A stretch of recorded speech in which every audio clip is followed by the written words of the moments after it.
అందరికీ నమస్తే. ఈ కార్ రేస్ కేసులో అసలు ఏం కోరుకుంటున్నారు? ఒక రిజల్ట్ కావాలి కదా. ఏదైనా ఒక కేసు పెడితే దానిలో ఒక లబ్ధి పొందిన వ్యక్తి కావాలి. సేమ్ టైం దానివల్ల ఏం జరుగుతుంది, సమాజానికి జనాలకి ఏం కావాలి, ఈ రెండు అంశాలు చాలా ఇంపార్టెంట్. లేకపోతే సమాజానికి సంబంధం లేదో, లేకపోతే ప్రజలకు అవసరం లేదో, ప్రజలకు ఏమాత్రం లబ్ధి జరగందో అట్లాంటివి వేస్ట్ అవుతుంది. టైం వేస్ట్, అనవసరంగా టర్నింగ్ పాయింట్స్ అంటే డైవర్షన్ పాయింట్స్ అయితే తప్ప దానివల్ల జనాలకి ఏమొస్తుందని చాలా ఇంపార్టెంట్. అసలు ముందు నుంచి ఈ కేసులో చాలా రకాల చర్చలు జరిగినాయి, చాలా రకాల అంశాలను తెర మీద తీసుకొచ్చిండ్రు. వాళ్ళ అనుకూల మీడియా మొత్తం, కాంగ్రెస్ అనుకూల మీడియా, రేవంత్ సోషల్ మీడియా, వాళ్ళన్నీ కూడా చాలా అంశాలు తెర మీద తీసుకొచ్చారు. ఏది కూడా ఇప్పటిదాకా కోర్టులో పెట్టే ప్రయత్నం చేయలేదు, కనీసం ఎక్కడ ఎఫ్ఐఆర్లో పెట్టే ప్రయత్నం చేయలేదు, కనీసం దాన్ని ఎక్కడ వాళ్ళు ఓపెన్గా బయట కూడా మాట్లాడతలేరు. కేవలం సోషల్ మీడియాలోనో లేకపోతే వాళ్ళకి సంబంధించిన పేపర్లో రాపించుకునే ప్రయత్నం చేస్తున్నారు. మనం పాయింట్ బై పాయింట్ మనం మాట్లాడదాం. అందుకే ఏం కావాలని టైటిల్ పెట్టిన నేను ఏంటంటే అవినీతి జరిగింది అనేది ఫస్ట్ ఈ కేసు ఎస్టాబ్లిష్మెంట్ కోసం. అవినీతి జరిగింది, హెచ్ఎండిఏ అకౌంట్కి వెళ్ళి 44 కోట్ల రూపాయలు లండన్ ఎఫ్ఈబి కంపెనీకి, ఈ రేస్ కార్ దానికి ఆ సంబంధించిన కంపెనీకి పోయినాయి.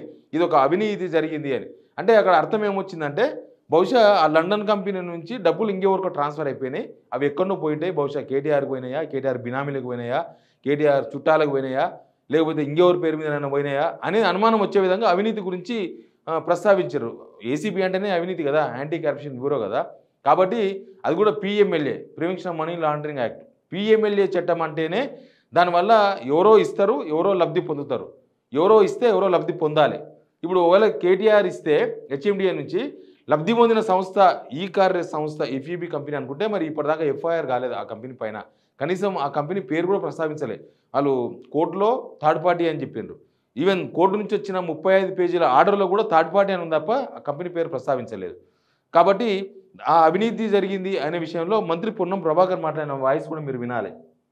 ఎన్నికల కోడ్ వచ్చిన తర్వాత మా డబ్బు మేము పంపినాం, బ్యాంకు నుంచి డబ్బు అక్కడికే పంపినాం, అక్కడ అడ్రస్ కూడా ఉందంటే మేమేం డబ్బు పంపలేదని అంటలేం. డబ్బు పంపింది ఇండియన్ ఓవర్సీస్ బ్యాంక్ అనే తెలుసు, పంపింది అక్కడికే అని తెలుసు, లండన్కు.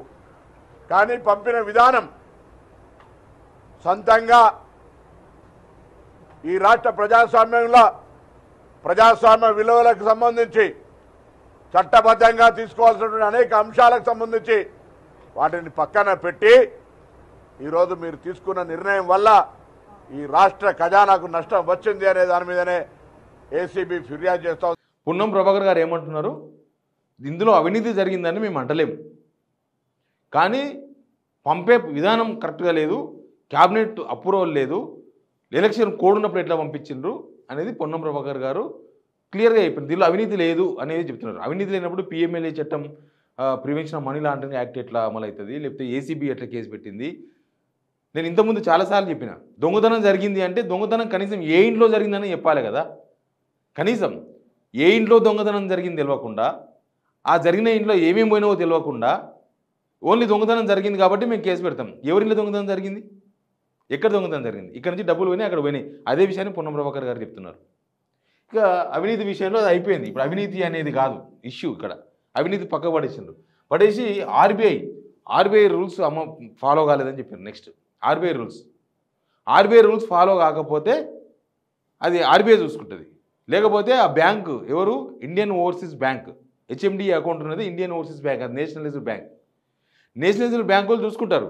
ఇప్పుడు మనం ఒక బ్యాంకులో పోయి డబ్బులు విత్డ్రా చేయడానికి పోయినామనుకో, 49,000 దాటి 50,000 పోతే నీ ప్యాన్ కార్డు ఉందా అని అడుగుతాడు ఆయన. నీ PAN number card, original card చూపించంటాడు. ఓ చెక్కు తీసుకొని పోయినామనుకో, మనం ఒక 10,000కో 5,000కో ఎవరిని ఇస్తే విత్డ్రాలు చేసుకుందామని, దీని వెనుక సంతకం ఉందా ఆయనది, ఎవరిదో ఆ చెక్ బుక్ ఎవరిదైనా సంతకం పెట్టలే కదా, ఇది కాదు చెల్లదు అంటాడు. అవన్నీ ఫాలో కావాల్సింది బ్యాంకు వాళ్ళు. ఆర్బీఐ పర్మిషన్ అవసరమా లేదా అని ఫాలో కావాల్సిన వాళ్ళు బ్యాంకు వాళ్ళు, ఇండియన్ ఓవర్సీస్ బ్యాంక్. అదేం ప్రైవేట్ బ్యాంక్ కాదు. చాలా బ్యాంకులు ఉంటాయి కదా, మన దొంగ బ్యాంక్ అని ఇట్లా కొన్ని బ్యాంక్ పేర్లు వస్తున్నాయి, అట్లాంటి బ్యాంక్ కాదు అది, ఇండియన్ ఓవర్సీస్ బ్యాంక్, అది గవర్నమెంట్ బ్యాంక్, నేషనలైజ్డ్ బ్యాంక్. కాబట్టి అది ఫాలో కావాల్సింది వాళ్ళు అని క్లారిటీ వచ్చే వరకు అది స్కిప్ అయిపోయారు. లేదు దానికి సంబంధం లేదని వదిలేసిండ్రు, ఆర్బీఐ అయిపోయింది. తర్వాత ఎలక్షన్ కోడ్ అన్నారు. ఎలక్షన్ కోడ్లో ఎలక్షన్ కమిషన్ పర్మిషన్ లేకుండా ఎట్లా ఇచ్చిండ్రు డబ్బులు అనేది ఒక ప్రధానమైన అభియోగం. వీళ్ళు డే బై డే అన్ని మార్చుకుంటూ వస్తుంది. అసలు వీళ్ళకి ఒక లక్ష్యం అంటూ లేదు, ఒకటే లక్ష్యం కేటీఆర్ అరెస్ట్ చేయడం. కానీ ఆ కేసులో ఎంత దమ్ము ఉంది, ఆ కేసులో ఎంత గ్రావిటీ ఉంది, ఆ కేసులో ఎన్ని పైసలు ఏడికిపోయినాయి ఏం అవసరం లేదు. అందుకే ఎలక్షన్ కోడ్ అన్నారు. ఒకవేళ ఎలక్షన్ కమిషన్ తీసుకోకుండా పెడితే ఎలక్షన్ కమిషన్ ఇప్పటికీ కేసు పెట్టాలి. ఎలక్షన్ కోడ్ ఉన్నప్పుడు చేసిరు కాబట్టి ఎలక్షన్ కమిషన్ కేసు పెట్టాలి. మరి ఇప్పటిదాకా కనీసం కాంగ్రెస్ వాళ్ళని పోయి కంప్లైంట్ చేసినారు ఎలక్షన్ కమిషన్కి? చేయలేదు, ఎవరు చేయలేదు. ఇక్కడ principal secretary, HMDA principal secretary Danakishore ఇంకో ప్రిన్సిపల్ సెక్రటరీ అరవింద్ కుమార్ మీద కంప్లైంట్ చేయించారు. అట్లున్నది కథ. ఒక ప్రిన్సిపల్ సెక్రటరీ అంతకుముందున్న ప్రిన్సిపల్ సెక్రటరీ మీద కంప్లైంట్, అంతకుమించి దీనిలో ఏం లేదు. ఎలక్షన్ కోడ్ పోయింది. క్యాబినెట్ నిర్ణయం కావాలి అన్నారు. దీని క్యాబినెట్ నిర్ణయం ఫస్ట్లో తీసుకున్నారు, మళ్ళీ తీసుకోవాల్సిన అవసరం లేదు. ప్లస్ హెచ్ఎండిఏ వైస్ చైర్మన్గా కేటీఆర్ ఉన్నారు, వైస్ చైర్మన్గా నిర్ణయాలు తీసుకోవచ్చు అనే వరకు అది కూడా వదిలేసిండ్రు. తర్వాత ఎలక్షన్ బాండ్స్, ఎలక్ట్రో బాండ్స్ అని తీసుకొచ్చిండ్రు. ఎలక్ట్రో బాండ్స్ దీనివల్ల క్విప్రోకో జరిగింది. ఎలక్ట్రో బాండ్స్ ఏంది, 41 కోట్ల రూపాయలు బీఆర్ఎస్కి వచ్చినాయి. కాబట్టి వీళ్ళు ఈ కార్ రేస్ అనేది గ్రీన్ కో అనే కంపెనీకి అప్పయిపోయినారు అని. అదేమన్నా లాభం వచ్చేదా? ఆయనకు లాభం వచ్చిందా? గ్రీన్ కో కంపెనీ నష్టపోయింది. నష్టపోయి మేము మళ్ళీ చేయమరా నాయన, మేము లాస్ అవుతున్నామని చెప్పి 2024 ఫిబ్రవరిలో జరిగేదానికి పక్కకు జరిగిపోయిన వాళ్ళు. క్విప్రోకో అంటే ఇద్దరు లబ్ధి పొందాలి. ఒకవేళ ఇక్కడ బీఆర్ఎస్ లబ్ధి పొందింది కాబట్టి ఎలక్ట్రో బాండ్స్ వల్ల, మరి గ్రీన్ కో కంపెనీ కూడా లబ్ధి పొందాలి. సేమ్ టైం ఆ గ్రీన్ కో అనే కంపెనీ కాంగ్రెస్కి ఇచ్చే, వైఎస్ఆర్సీపీకి ఇచ్చే, టీడీపీకి ఇచ్చే, బీజేపీకి ఇచ్చే, కాంగ్రెస్కి ఇచ్చే, అందరికి ఇచ్చారు పైసలు వాళ్ళు. 2022లో జరిగింది. అన్ని కంపెనీలు ఇస్తూ ఉంటాయి. మెగా కృష్ణారెడ్డి అసెంబ్లీ ఎలక్షన్స్ అప్పుడు 100 కోట్ల రూపాయలు ఇచ్చారు. మెగా కృష్ణారెడ్డిని వీళ్ళు మామూలుగా కాదు, ఈస్ట్ ఇండియా కంపెనీతో పోల్చిర్రు మెగా కంపెనీని. ఆ ఈస్ట్ ఇండియా కంపెనీతోనే 100 కోట్ల రూపాయల బాండ్స్ తీసుకున్నారు కాంగ్రెస్. అసలు అదైతే బల విచిత్రం. రాహుల్ గాంధీ, రేవంత్ రెడ్డి ఇద్దరు కాళేశ్వరం పోయి అక్కడ మొత్తం కూలిపోయిందని చూపించి అదే రోజు సాయంత్రం బాండ్స్ వచ్చేసినాయి. మరి మెగా కృష్ణారెడ్డితో డబ్బుల కోసమే ఆడిపోయి అది చూపించిండ్రా కాళేశ్వరం దగ్గర పోయి అనేది అర్థం కాలేదు.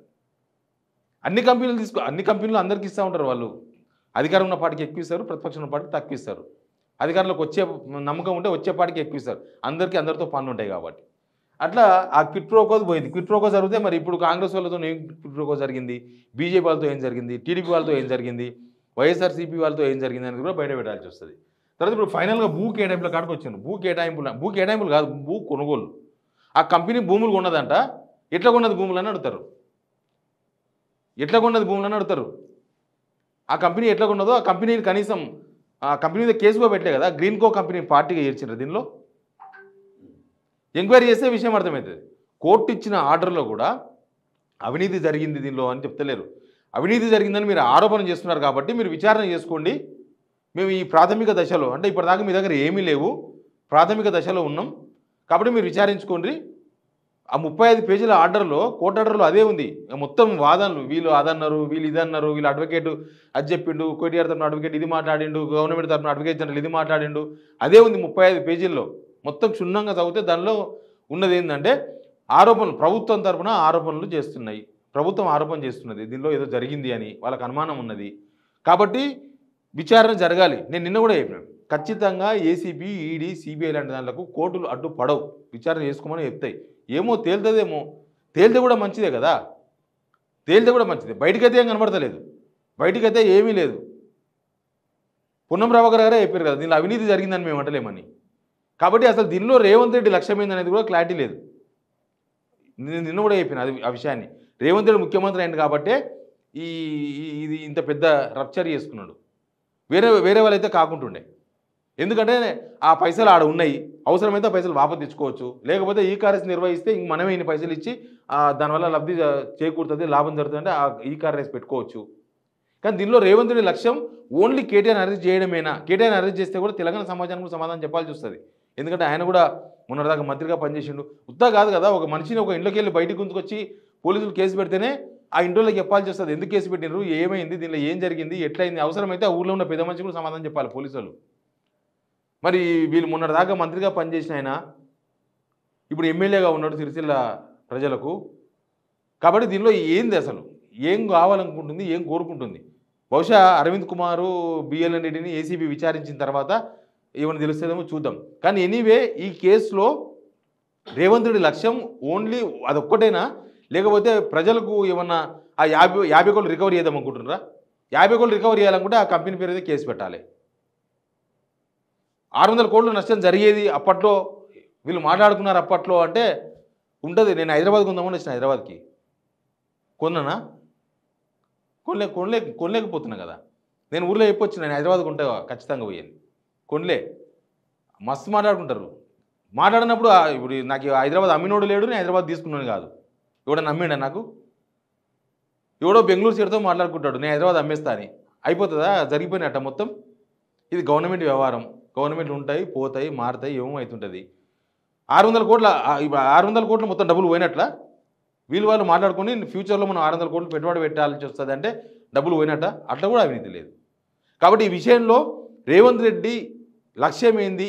కేవలం ఒక్కటేనా? అదొక్క ఎజెండా కోసం ఇదంతా నడుస్తుందా, లేకపోతే ఇంకేమన్నా ఉందా అసలు? ఎందుకంటే ఇన్ని స్టైల్స్ మార్చారు, ఒక్క దగ్గర క్లారిటీ లేదు. ఈ విషయాల్లో ఏది కూడా కోర్టులో చెప్పలేదు. కేవలం ప్రెస్ మీట్లకు లేకపోతే సోషల్ మీడియా నడుపుకోనికే తప్ప, అంటే జనాలను తప్పుదో పట్టించే ప్రయత్నం చేయడం తప్ప దీనిలో ఏది కూడా చట్టపరంగా ముందుకు తీసుకుపోయే ప్రయత్నం చేయలేదు. కాబట్టి ఏంది అనే లక్ష్యం అనేది అడుగుతున్నాం. మొత్తం ఈ కార్ రేస్లో వీళ్ళు చెప్తున్న అమౌంట్ అంతా కూడా 44 కోట్ల రూపాయలు. 44 కోట్ల రూపాయలు సేఫ్గా అక్కడ ఉన్నాయి. అవసరమైతే వెనుకకు తీసుకొచ్చుకోవచ్చు, లేకపోతే మనం డబ్బులు పెట్టి మళ్ళీ ఈ కార్ రేస్ నిర్వహించుకోవచ్చు. అది దానివల్ల లాభం చేకూరుతుంది అనుకుంటే. 44 కోట్ల గురించి రేవంత్ రెడ్డి ఏం చేస్తున్నారు? 44 కోట్లు పెద్ద అమౌంట్, చిన్న అమౌంట్ ఏం కాదు. కానీ మొన్ననే సంవత్సరం ఉత్సవాలు చేసిన సంబరాలు, అందులో కేవలం ఒక పటాకులు అంటే మనం దీపావళి పటాకులు ఉంటాయి కదా, దానికి 2,80,00,000 రూపాయలు ఖర్చు అయినాయి. ఇంకా లేజర్ షో ఎంత ఖర్చు పెట్టినో తెలియదు, పాటలు పాడే వాళ్ళకి ఎన్ని డబ్బులు ఇచ్చినో తెలియదు, అక్కడ ఏర్పాట్లకి ఎంత డబ్బులు ఇచ్చినో తెలియదు. నాకు తెలిసి 150-200 కోట్ల రూపాయలు ఖర్చు చేసిందని చెప్తున్నారు. 200 కోట్ల రూపాయలు ఖర్చు చేసేసి సంబరాల పేరుతో ప్రభుత్వం ఒక యాక్టివిటీ చేసింది. 44 కోట్ల రూపాయలు అక్కడ ఉన్నాయి, ఈ కార్ రేస్ దగ్గర ఉన్నాయి. కాబట్టి దీనిలో అసలు రేవంత్ రెడ్డి ఏం కోరుకుంటున్నారు? రేవంత్ రెడ్డి ఏం వాంటెడ్? రేవంత్ రెడ్డి కేవలం కేటీఆర్ అరెస్ట్ మాత్రమే కోరుకుంటున్నారా, లేకపోతే దీనివల్ల ప్రజలకి ఏమైనా చెప్పదలుచుకుంటున్నారా? ఏం చెప్పదలుచుకుంటున్నారని చాలా ఇంపార్టెంట్ పాయింట్. కోర్టు ఇచ్చిన ఆర్డర్ చూసినాము, ఇప్పటిదాకా ఏసీబీ ఆర్గ్యుమెంట్లు చూసినాము. అన్నీ చూసిన తర్వాత అసలు రేవంత్ రెడ్డి ఏం కోరుకుంటున్నారు అనేది మాత్రం ఇంకా క్లారిటీ లేదు. ఎందుకంటే ఇన్ని యాంగిల్స్, ఇన్ని స్టెప్స్, ఒక్కొక్క ఆరోపణ దానికి క్లియరెన్స్, ఒక్కొక్క ఆరోపణ మళ్ళీ కోర్టుకు వాదించకుండా, కనీసం ఎఫ్ఐఆర్లో పెట్టకుండా, కేవలం అదొక పాలిటిక్స్ కోసం మాత్రమే వాడుకునే విధంగా కేవలం సోషల్ మీడియాలోనో వాళ్ళకి నచ్చిన పేపర్లో రాయించుకునే వరకు మాత్రమే ఆ ఆరోపణలు పెట్టుకుంటే అసలు రేవంత్ రెడ్డి ఏం కోరుకుంటున్నారు అనేది మాత్రం ఇప్పటికి కూడా జనాలకు తెలియదు. Please subscribe signal TV.